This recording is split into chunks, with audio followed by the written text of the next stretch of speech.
ഞാൻ ദൈവത്തിനായി ജീവിക്കേണ്ടതിന് ന്യായപ്രമാണത്താൽ ന്യായപ്രമാണ സംബന്ധമായി മരിച്ചു. ഞാൻ ക്രിസ്തുവിനോട് കൂടെ ക്രൂശിക്കപ്പെട്ടിരിക്കുന്നു. ഇനി ജീവിക്കുന്നത് ഞാനല്ല, ക്രിസ്തു അത്രേ എന്നിൽ ജീവിക്കുന്നു. ഇപ്പോൾ ഞാൻ ജഡത്തിൽ ജീവിക്കുന്നതോ എന്നെ സ്നേഹിച്ച് എനിക്ക് വേണ്ടി തന്നെത്താൻ ഏൽപ്പിച്ചു കൊടുത്ത ദൈവപുത്രങ്ങളിലുള്ള വിശ്വാസത്താൽ അത്രേ ജീവിക്കുന്നത്.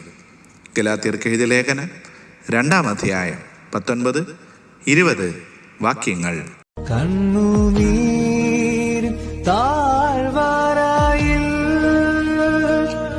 കരയുന്ന വേളകളിൽ